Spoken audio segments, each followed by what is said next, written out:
गाढवाचे घोडे आम्ही करू दृष्टी पुढे, गाढवाचे घोडे आम्ही करू दृष्टी पुढे. याचा अर्थ नाही की जे चार पायाचं गाढव असतं त्याला घोडं बनवायचं. गाढव शब्दाचा अर्थ आहे मूर्ख, अज्ञानी.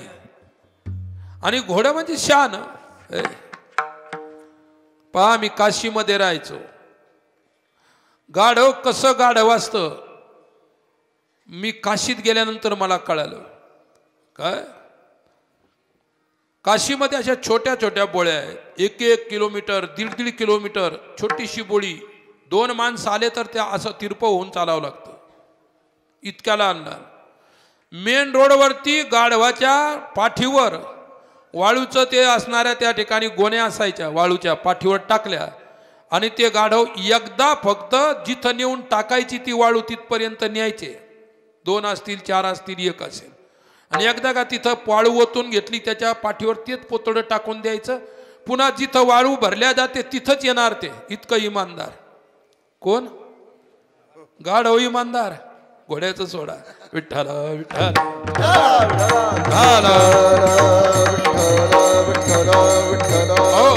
आणि दिवसभर चक्रा तिथून भरून द्यायचं, इथं खाली करून घ्यायचं. खाली केलं की तिकडे त्याला उलट त्या तोंड केलं की पुन्हा तिथं भरल्या तिथं.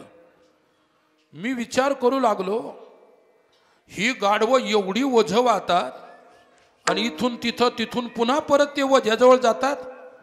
हे गाढव जर हुशार असतं दुसऱ्या गल्लीतून पळून गेलं नसतं का? पण शेवटी म्हटलं नाव ठेवणारानं बरोबर नाव ठेवलं त्याचं गाढव. पाक इमानदार ही गोष्ट नक्की, पण इथून सोडलं की तिथं, तिथून सोडलं की इथं. पण घोड्याच्या पाठीवर तुम्ही एकदा लादून पहा, ते वाळूचं गाठोडं एकदाच तिथं नेऊन टाकून देईल ते. पण कोणत्या गल्लीतून पुन्हा गंगेवर जाईल हे सांगता येणार. म्हणून तो घोडा आहे. काय गाढव हे गाढवच आहे, घोडा हा घोडाच आहे. घोड्याचं शहाणपण आणि गाढवाची मूर्खता एवढाच फरक आहे. विठ्ठल विठ्ठल विठ्ठल.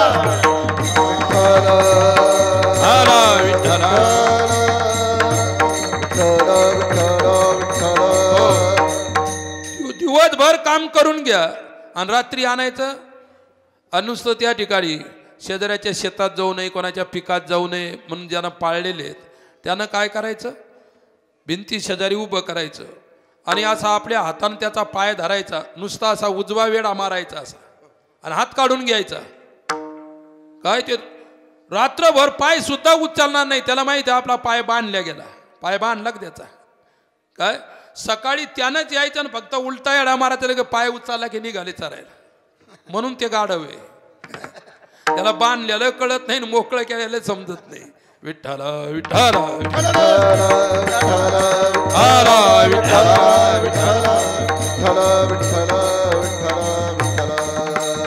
हो. आणि अशा अज्ञानी मूर्ख समाजाला तुकोबाराय म्हणतात, गाढवाची घोडे आम्ही कडू दृष्टी पुढे. समाजात किती अज्ञानी माणसं असतील त्यांना आम्ही घोड्याचं शहाणपण देऊन समाजात उभे करू. एवढी मोठी समाजाच्या विषयी तळमळ ज्यांची आहे.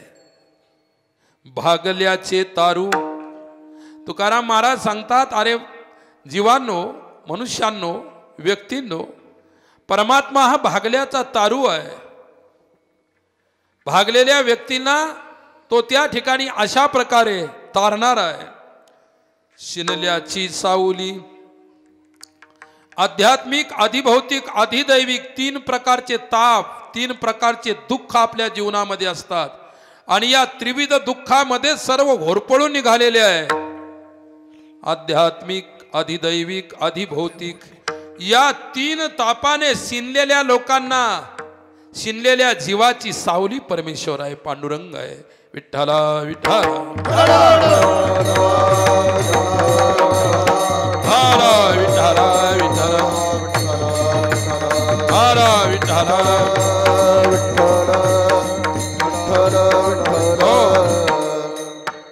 भागल्याचा तारू आहे, शिनल्याची सावली आहे. भुकेलिया घाली प्रेम पान्हा. आणि ज्यांना भूक लागलेली आहे त्यांना प्रेमाचा पान्हा देणारा आहे तो परमात्मा. विठ्ठला विठ्ठल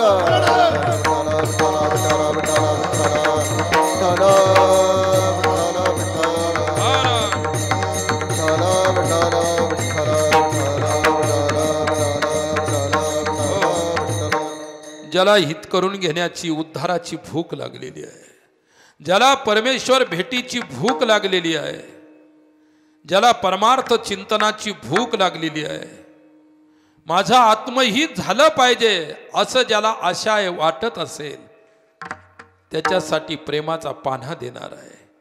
प्रेम पाण्याचे अनेक उदाहरणं आहेत. एखादं उदाहरण तुम्हाला सांगतो. विठ्ठला विठ्ठला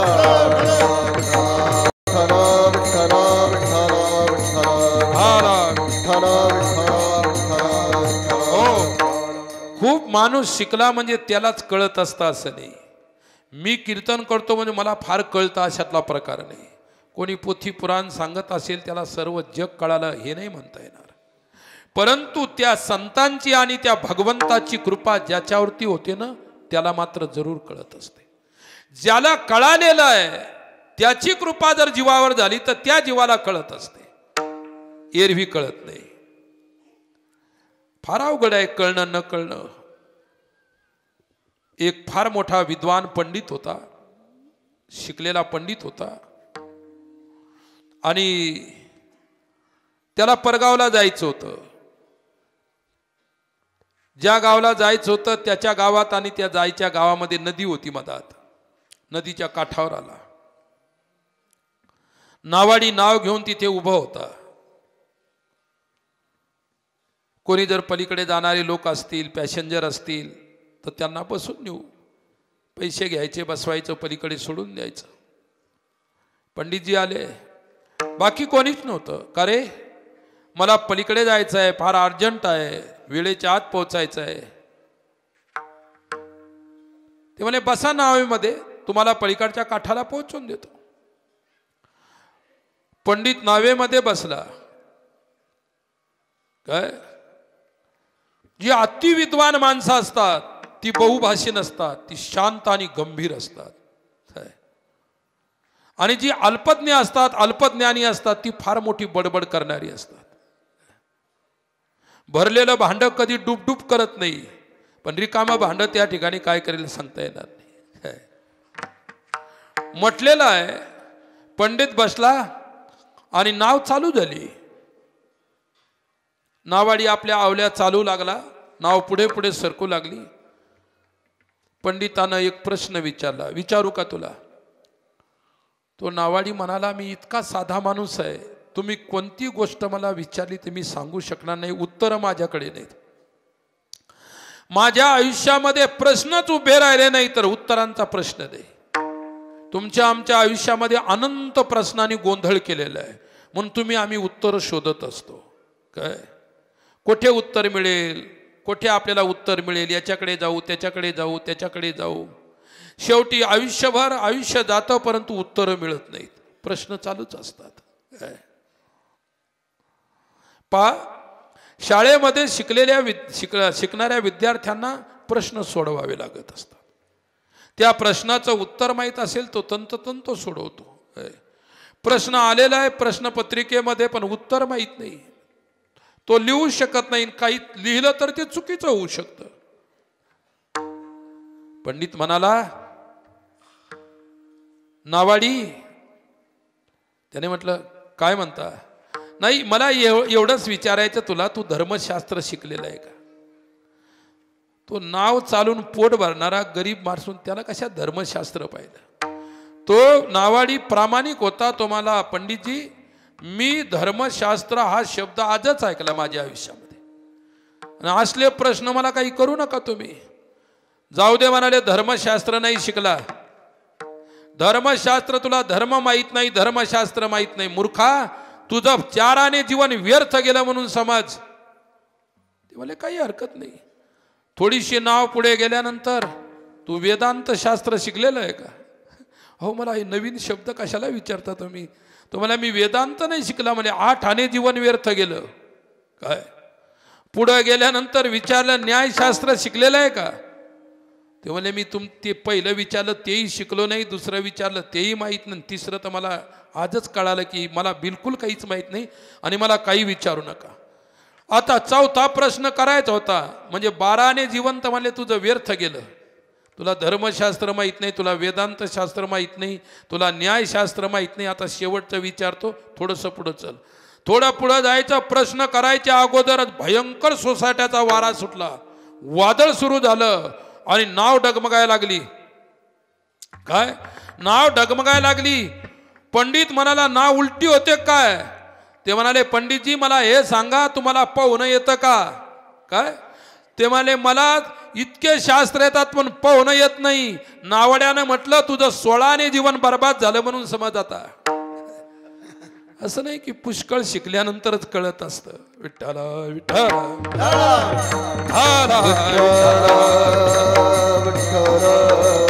हो, न शिकून याचं 12 आणि याचं शिकून 16ने बेकार झालं.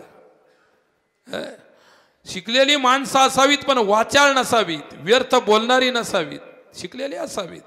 शिकलेली फार चांगली गोष्ट आहे शिक्षण घेणं किंवा शिक्षण अभ्यास करणं. मला एवढं सांगायचं, तुकोबाराय काय म्हणतात? विठ्ठला विठ्ठला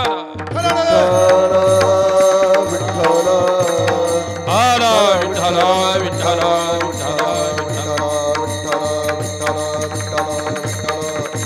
हो.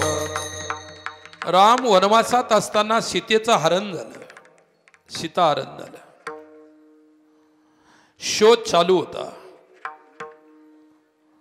शोध चालू होता. ज्या पंचवटीतून सीतेला उचललं रावणाने, आकाश मार्गाने विमानातून जात असताना सीतेला जटायूनं पाहिलं. जटायू राम भक्त होता.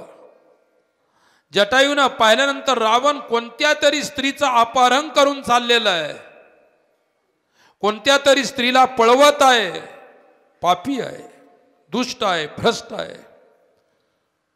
तो रावण सुद्धा 4 वेद 6 शास्त्र 18 पुराण काय, ज्यावेळी तो वेदाचं उच्चारण रावण करायचा त्यावेळी ऋषी मुनी ज्यांचं वेद चुकत होता त्या दुरुस्त्या करायच्या, उच्चारणामध्ये शब्दामध्ये दुरुस्ती करत होते. इतका तो रावण विद्वान होता. विद्वान होता पण प्रवृत्ती खोटी होती. विठ्ठला विठ्ठला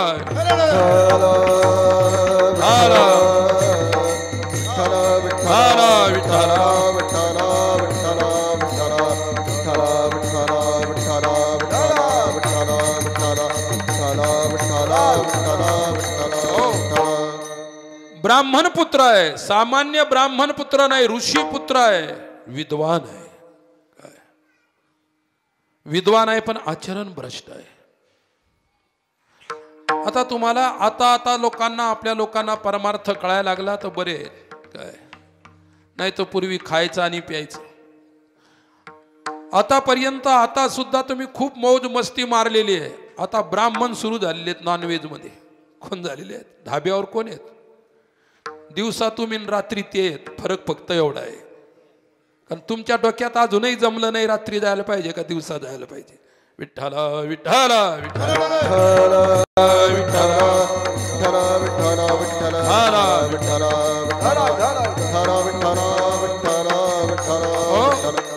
भुकेलिया घाली प्रेम पान्हा, परमात्मा प्रेमाचा पान्हा पाजणार आहे. बाळाला केव्हा भूक लागते हे आईला जाणीव असते. काय बाळाला केव्हा दूध पाजायचं, त्याला केव्हा भूक लागली, कशी भूक लागते आईला माहीत असतं, कारण आईचं मन 100% त्याच्यामध्ये गुंतलेलं असतं, म्हणून आईला माहीत असतं. तसं परमेश्वर तुमची आमची आई आहे, तुम्ही आम्ही तिची संतान आहोत. त्याचं मन परमेश्वर आपल्यात गुंतलेलं आहे, पण आपण दुसऱ्या गोष्टीमध्ये गुंतलेलो आहे. आपल्याला आईचं ध्यान नाही. जटायूने पाहिलं की परस्त्रीचं हरण करून रावण चाललेलं आहे. तेवढ्यामध्ये जटायूने झेप घेतली आणि रावणाच्या रथावरती झेप मारली. दोघांमध्ये घनघोर युद्ध झालं. शेवटी तो बलशाली रावण होता, त्याने जटायू धरला, दाबला आणि दोन्ही पंख त्याचे काढून टाकले आणि खाली फेकून दिला. जटायू खाली पडला पण प्राण होते. रावण गेला.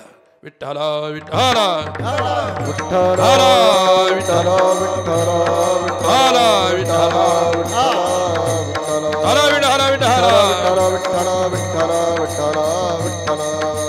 हो, तेवढ्यामध्ये राम त्याच जंगलामध्ये अरण्यामध्ये प्रवास करत असताना पाहिला कोणीतरी पक्षी आहे, काय कोणीतरी पक्षी आहे, पडलेला आहे, बेहाल अवस्थेमध्ये आहे, त्याला उठता येत नाही, त्याला उडता येत नाही, काय आणि जवळ आल्यानंतर त्या जटायूच्या मुखात राजा राम राम राम सीताराम राम राम राजा राम राम राम सीताराम सीताराम सीताराम राम राम सीताराम सीताराम सीताराम राम राम सीताराम सीताराम सीताराम राम राम सीताराम सीताराम सीताराम राम राम राजा राम राम राम सीताराम राम राम राजा राम राम राम सीताराम राम राम राजा राम राम राम सीताराम राम राम राजा राम राम राम सीताराम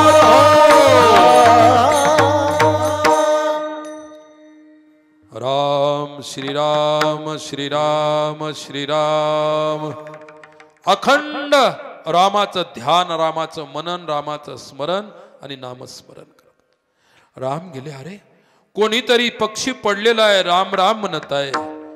जवळ गेल्यानंतर जटायू राजा दशरथाचे मित्र होते. जटायू हे राजा दशरथाचे मित्र होते आणि आपल्या मित्राची सून रावण घेऊन चाललेला आहे, तिला सोडवण्यासाठी त्यांनी प्रयत्न केले. एका नारीला सोडवण्याचे प्रयत्न पक्षांनी केले. हे रामराज्य होतं, काय होतं हे रामराज्य होतं. विठ्ठला विठ्ठला विठ्ठला. आता राज्य कोणतं आलं? मोबाईल राज्य आहे. मोबाईल राज्य हे स्कूल कॉलेजमध्ये काय होतं काही पता नाही. मोबाईल राज्य आहे. एका स्त्रीची इज्जत, एका स्त्रीचे प्राण, एका स्त्रीची इज्जत आणि प्राण वाचवण्याचा प्रयत्न एका पक्षाने केला.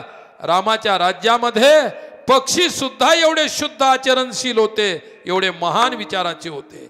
आज जी अक्कल माणसांना सुद्धा आली नाही, त्यावेळी ती पक्षांना होती. विठ्ठला विठ्ठला. हो, श्रीराम जटायूच्या जवळ गेले आणि जटायूला उचलून आपल्या मांडीवरती घेतलं. जटायूचं मस्तक आपल्या हृदयाला लावलं. काय जटायूचं मस्तक आपल्या हृदयाला लावलं. जटायूचे प्राण आणि रामाचं स्वरूप एक झालं. ही त्याची कृपाळुता आहे. काय प्रेम पान्हा ज्याला म्हणतो आपण, पक्षाला सुद्धा जे प्रेम दिलं ते भक्तांना का देणार नाही? का तो भक्त पक्षी सुद्धा भक्त होता. विठ्ठला विठ्ठला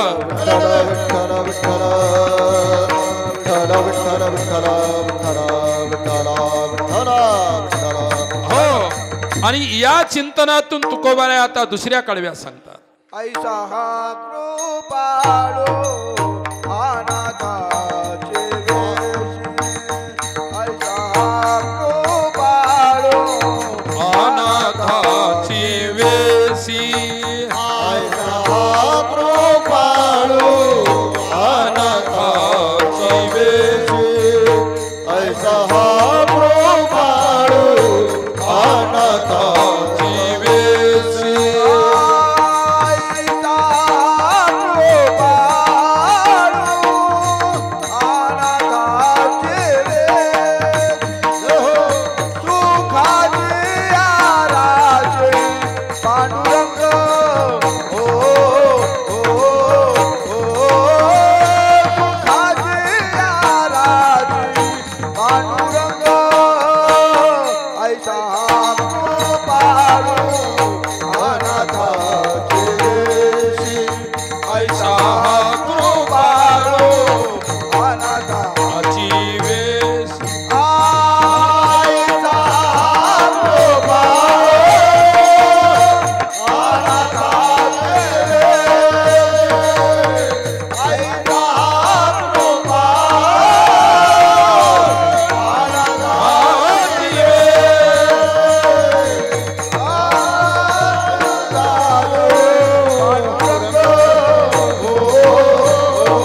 ऐशी ही कृपाळू अनाथाची वेशी सुखाची राशी पांडुरंग.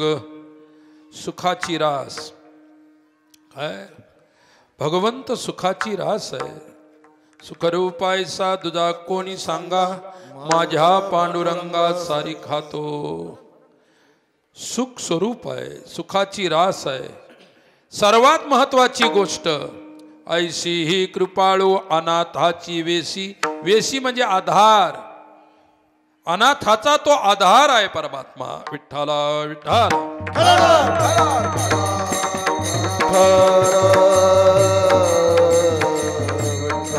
अनाथाची वेशी म्हणजे आधारही आहे आणि अनाथाचं कल्याण करण्यासाठी कृपाळू सुद्धा आहे. कृपाळू असणं फार महत्वाची गोष्ट. कृपाळू हे दोन शब्द परमेश्वराला आणि संतांना शोभतात. कृपाळू सज्जन तुम्ही संतजन एवढे कृपादान तुमचे मज. साधू कृपाळू आहे तसा परमात्मा कृपाळू आहे. विठ्ठला विठ्ठला.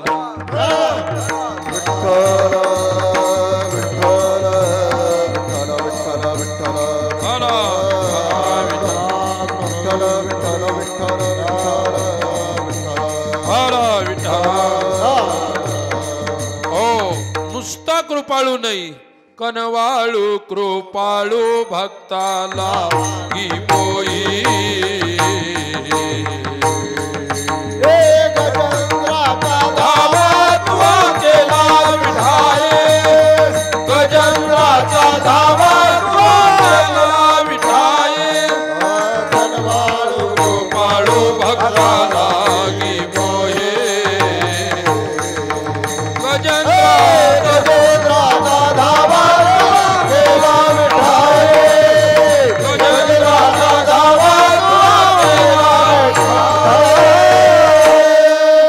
कनवाळू कृपाळू भक्ताला गी मोही.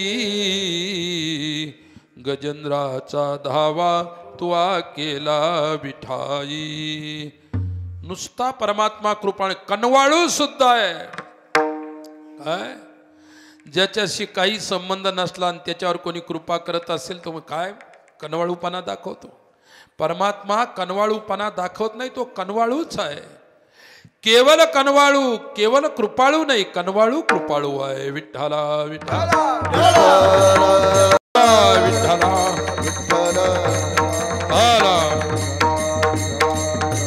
हो ज्यावेळी भगवान श्री रामचंद्र प्रभूने वालीला बाण मारला वाणी कोसळून खाली पडला.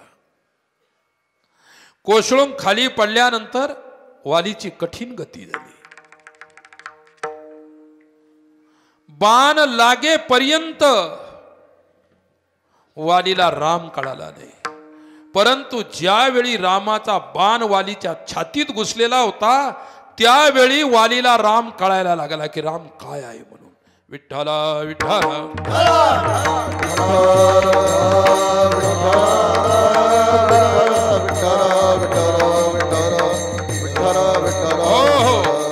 तुका मने बाण हाची निर्वाणीचा वाऊगी हे वाचा वेचू नये. निर्वाणीचा अंतिम बाण ज्याच्या छातीत घुसला त्यावेळी वाली रामाला म्हणतो श्रीराम काओ मला सुग्रीवाच्या ऐवजी मला जर मित्र केलं असतं ना सीतेला नाही रावणाची सुद्धा दाढी धरून तुमच्या पुढे आणून उभा केला असता. एवढं माझ्यामध्ये सामर्थ्य आणि त्या भित्र्या सुग्रीवाला मित्र केलं तुम्ही. राम म्हणाले कोणाला मित्र करायचं कोणाला मित्र नाही करायचं हे मला सर्व ज्ञान आहे. मला तू शिकवण्याचा प्रयत्न करू नको. काय तू बलाढ्य आहे बलशाली आहे रावणावरती विजय प्राप्त करू शकणार आहे मला जाणीव होती. परंतु वाली तू आचरण भ्रष्ट होतास. आचरण भ्रष्ट व्यक्तीचं मला तोंड पाहून बाण नव्हता मारायचा म्हणून मी वृक्षाला आड करून तुला बाण मारला. तुझ्यासारख्या पापी व्यक्तीचं तोंड सुद्धा पाहू नये म्हणून मला वृक्षाच्या आड होऊन बाण मारावा लागला. कारण तू हा प्रश्न करणारच होता पुढे की मला वृक्ष आडवा करून का बाण मारला. तुला अगोदरच उत्तर देतो. त्यावेळी वालीला राम कळायला लागला आणि वालीनं एवढीच इच्छा प्रगट केली, भगवान माझी एकच इच्छा आहे, मी परमार्थ करू शकलो नाही, मी रामाचं नाव नाही घेऊ शकलो, मी रामाला नाही कळू शकलो, परंतु माझ्या अंगदाला ओटीत घ्या, माझ्या अंगदाला मी तुम्हाला समर्पित करून जात आहे, माझ्या अंगदाला सांभाळा. काय ज्यावेळी रामाने होकार दिला की तुम्ही चिंता करू नका वाली, मी अंगदाला सांभाळून घेईल, वालीला प्राण सोडायचे होते त्यावेळी अंगदाने रामाला म्हटलं, प्रभू मला तर तुमच्या सेवेनं मुक्ती मिळणारच आहे, परंतु माझे वडील कधी परमार्थ करून किंवा तुमची स्तुती त्यांनी केली नाही, प्रशंसा केली नाही, नाव घेतलं नाही, तर माझ्या वडिलांना तुम्ही मुक्ती द्या.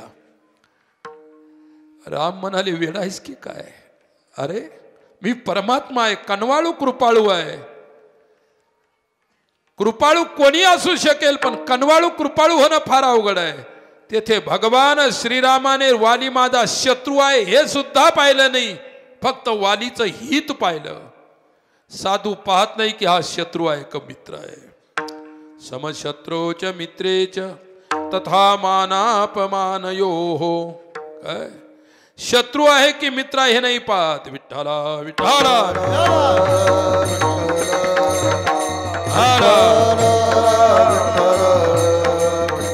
हो. चित्त शुद्ध तरी शत्रू मित्र होती, व्याघ्र न खाती सर्पतया. हृदय पवित्र असेल तर शत्रुत्व नावाचा भावच राहणार नाही. प्रल्हादाने हिरण्यकश्यपूने, प्रल्हादाचे वडील हिरण्यकश्यपू, नरसिंह भगवंताने त्यांचा वध केला. प्रल्हादाने मुक्ती मागितली वडिलांसाठी. सांगितलं, बाळ ज्या परमेश्वराची तुझ्या वडिलावरती दृष्टी पडली त्याच वेळी मी त्याला मुक्त केलेलं आहे, त्याच्यासाठी मुक्ती मागण्याची आवश्यकता नाही. परमात्मा कनवाळू कृपाळू आहे. विठ्ठला विठ्ठला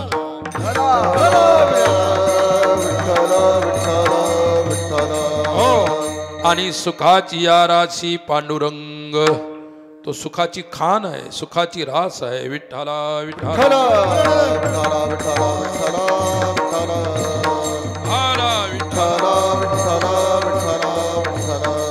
हो. तो कनवाळू आहे, कृपाळू आहे, सुखाची रास आहे.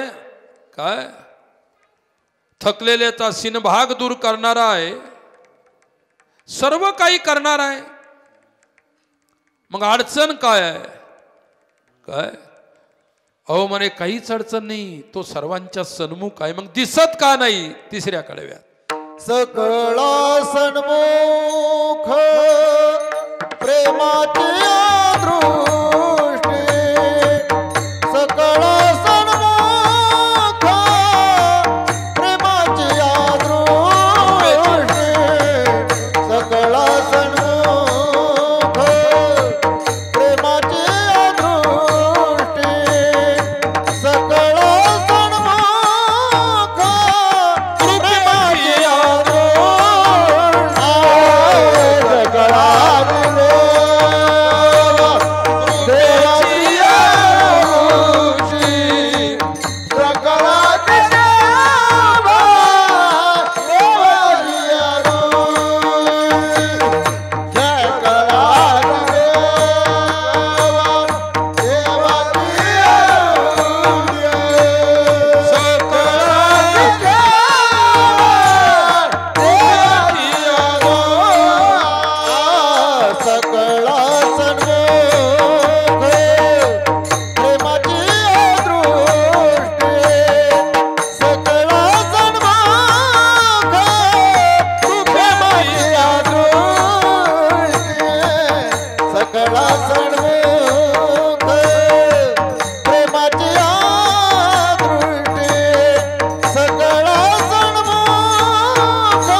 सकळा सन्मुख कृपेची या दृष्टी पाहे बहु पोटी उतावीळ. पोटी म्हणजे अंतकरणात, त्याचं अंतकरण इतकं उतावीळ आहे. भेटी लागी जीवा उतावीळ मन म्हटल्याप्रमाणे प्रत्येकाच्या भेटीसाठी त्याचं मन उतावीळ आहे. सर्वांच्या सन्मुख आहे. सकळा सन्मुख कृपेची दृष्टी सर्वांच्या सन्मुख आहे. सन्मुख म्हणजे जवळ. सन्मुख शब्दाचा अर्थ आहे जवळ आहे. सर्वांच्या हृदयदेशी मी अमुका हे ऐशी जी बुद्धिस्पुरे अहर्निशी ती वस्तुगामी. काय किती जवळ आहे. सर्वांच्या हृदयदेशी सर्वस्यचाहं हृदि सन्निविष्टा. सर्वांच्या हृदयामध्ये आहे. इतका जवळ परमात्मा असल्यानंतर सुद्धा आपल्याला अजून दिसला नाही. काय परमात्मा तुमच्या इतक्या जवळ आहे आणि तुम्ही इथून त्या ठिकाणी 1000-2000 किलोमीटर बद्रीनारायणाला जाता पायाला. इतक्या दूर जाऊन तिथे शोधत असतात, तिथेही भेटत नाही. काय तिथे मंदिर दिसतं, मंदिरातली मूर्ती दिसते, पण तो मूर्तीतला परमात्मा नाही दिसत. संत सावतोबा त्यांच्या हयातीत ते पंढरपूरला गेले नाही. पंढरपुरापासून ते दूर नव्हते. पंढरीतला विठ्ठल त्यांनी आपल्या हृदयात, आपल्या मळ्यात, आपल्या कामात, आपल्या धंद्यात, आपल्या व्यवसायात पाहिला. प्रत्यक्ष पांडुरंग त्यांच्याशी बोलत होता, सर्व काही करत होता. जिथे जाऊन देव पाहायला जातो तो देव जर त्यांच्या मळ्यात असेल तर त्यांना त्या मंदिरात जायचं काम नाही. एक दिंडी आली कोणत्या तरी गावची. संत सावतोबा मळ्यामध्ये काम करत होते. दिंडीवाल्यांचा रस्ता चुकला आणि कोणाला तरी विचारला. त्याला माहीत होता पंढरीचा रस्ता कुठे आहे. त्याने मुद्दाम सांगितलं त्या मळ्यामध्ये साधू राहतो, त्याला विचारा. काय सावतोबाच्या मळ्यामध्ये दिंडी आली आणि त्या दिंडीतल्या लोकांनी विचारलं, महाराज पंढरपूरचा रस्ता. सावतोबा म्हणाले, पंढरपूरचा रस्ता मलाही माहित नाही, कारण मी अजून गेलोच नाही. परंतु पंढरपूरचा देव जो आहे ना तो मला माहित आहे. पंढरपूरचा देव कोठे राहतो हे मला माहित आहे, पण पंढरीचा रस्ता आपल्याला विचारू नका. एवढा कृपाळू परमात्मा. त्याने अहोरात्र आपल्या व्यवसायात, आपल्या उद्योगात, आपल्या शेतात, आपल्या मळ्यात, आपल्या भाजीपाल्यात काय तिथं तर पांडुरंग पाहिला. पांडुरंग इतका जवळ आहे, देव इतका जवळ आहे. विठ्ठला विठ्ठला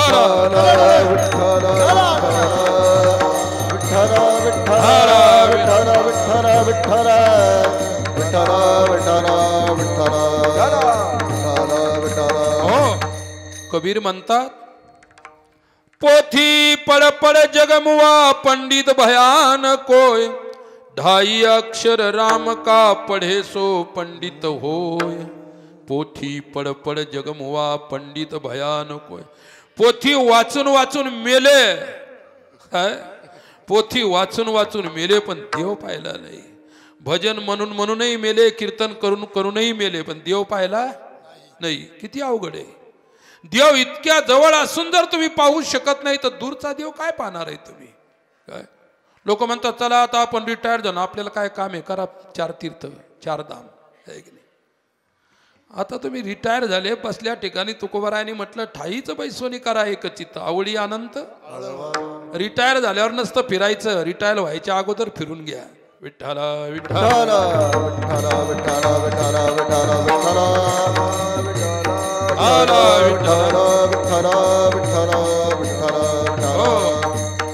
अनमोलगान सुन म्हणते, बाबा आता तुम्ही रिटायर झाले, 2 वर्ष घ्या तीर्थ करून, नंतर आमचे पोरं तुमच्या डोक्यावर ठेवू सांभाळायला. रिटायर झाल्यानंतर त्यांना देव आठवायला लागतो. लोक म्हणतात इतक्या लवकर माळ घातली तू, तर आता 9व्या वर्गात आहेस, 10व्या वर्गात आहेस, 12वीत आहे ना, आत्ताच माळ घातली, तुझं का वय झालं का माळ घालायचं. माळ घालायचं वय असतं काय. काय शाळेत जायचं वय असतं. आमच्या काळामध्ये 6 वर्षात झालं एक शाळा, आता 3 वर्षात झाला की लगेच सुरुवात. आहे की नाही. आमच्या काळात 6 वर्षात झाला, या हाताने कोण कान धरता आला की म्हणजे झाला 6 वर्षाचा. सोपं करीत होतं. आमच्या परमार्थाच्या शाळेमध्ये जन्माला आलेल्या दिवसापासून मरण्याच्या दिवसापर्यंत केव्हाही प्रवेश आहे. काय कधी या विठ्ठल विठ्ठल विठ्ठल हर विठ्ठल. विठ्ठल विठ्ठल विठ्ठल विठ्ठल विठ्ठल. मग परमात्मा कोठे आहे? सकळा सन्मुख कृपेची या दृष्टी सर्वांच्या जवळ आहे आणि कृपा दृष्टी करणार आहे.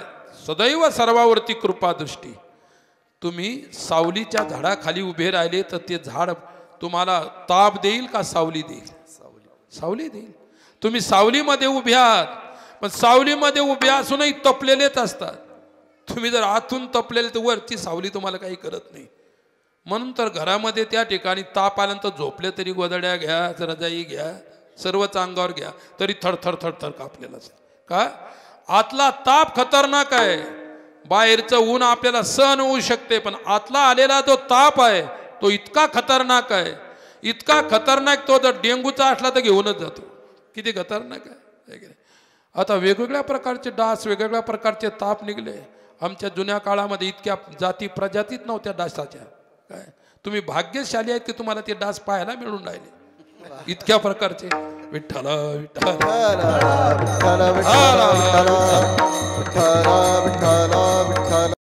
परिस्थिती आहे. परमात्मा सन्मुख आहे. सकळा सन्मुख कृपेची या दृष्टी सर्वांच्या जवळ आहे. कृपा दृष्टी ठेवणार आहे.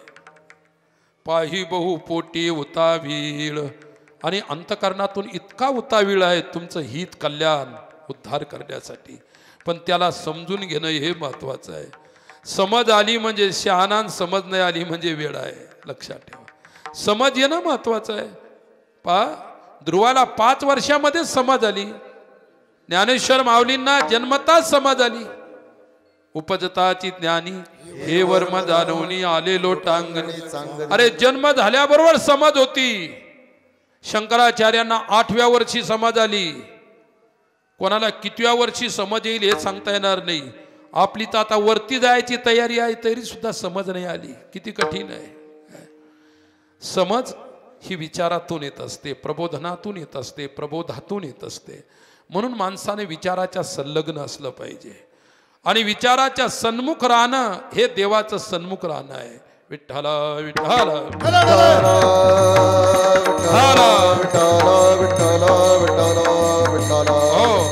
म्हणून परमात्मा दयाळू आहे, कृपाळू आहे, तुमच्या जवळ आहे. पण तुमची आणि त्याची भेट व्हायला पाहिजे. ही आमची सुद्धा इच्छा आहे की तुमची आणि त्यांची भेट व्हायला पाहिजे. माझी आणि त्याची भेट व्हायला पाहिजे. सर्वांशी तो भेट व्हायला पाहिजे. काय ज्यावेळी तो योग सुयोग येईल त्यावेळी जरूर त्याची भेट होईल. कोणाची? विठोबा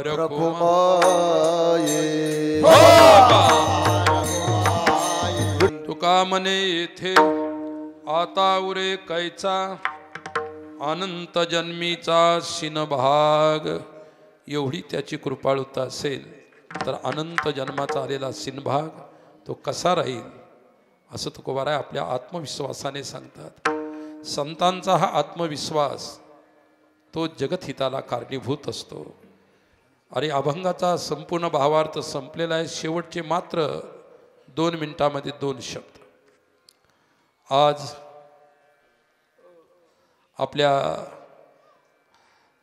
भगवान कालभैरवाच्या जयंती उत्सवाच्या निमित्ताने वैकुंठवासी हरिभक्तपरायण कोंडाजी बाबा डेरे यांच्या कृपाशीर्वादाने प्रेरणेने जवळजवळ 44 वर्षाचा हा अखंड हरिनाम सप्ताह हा ज्ञानयज्ञ आपल्या खानगाव इथे चालू आहे.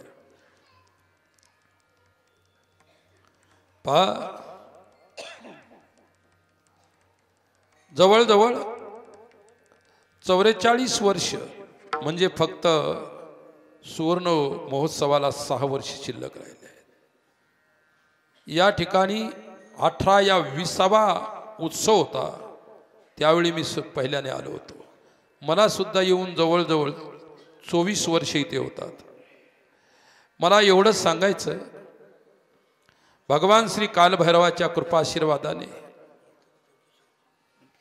आपल्या खानगाव नगरामध्ये हा भव्य दिव्य उत्सव आपण दरवर्षी वाढत्या प्रमाणात, वाढत्या उत्साहात आणि वाढत्या प्रेमात साजरा करताय। दरवर्षी उत्सवाचं नवीन नवीन स्वरूप पाहायला मिळतं आणि यावर्षी सुद्धा अतिशय विशेष आहे। सर्व गावकऱ्यांचं भैरवश्री कालभैरवाच्या प्रती भक्ती आहे, श्रद्धा आहे, प्रेम आहे। साधू संतांच्या प्रती भक्ती, प्रेम, श्रद्धा आहे। तुमच्या सर्वांच्या प्रेमाचं, सर्वांच्या परमार्थाचं कितीही कौतुक केलं तर कमीच वाटतं। मला सुद्धा जवळजवळ 2 तप हे तुमचं प्रेम पाहायला मिळालं। खरोखर हा परिसर छत्रपती शिवरायांचं हे जन्मस्थान आहे। तुकोबाराय ज्ञानोबारायांच्या पावलानं पावन झालेली ही संपूर्ण तुमची भूमी आहे। ही मावळ्यांची, प्रामाणिक लोकांची, राष्ट्रभक्तांची भूमी आहे आणि या भूमीमध्ये तुम्ही एवढा कौतुकास्पद कार्यक्रम राबवता, ही सुद्धा आनंदाची गोष्ट आहे। म्हणून झालेली सेवा तुमच्या सर्वांच्या प्रेमाचा आदर करतो, आमच्या गुणीजनांच्या प्रेमाचा आदर करतो आणि झालेली सेवा कालभैरवनाथाच्या चरणी समर्पित। ज्ञानेश्वर माऊली।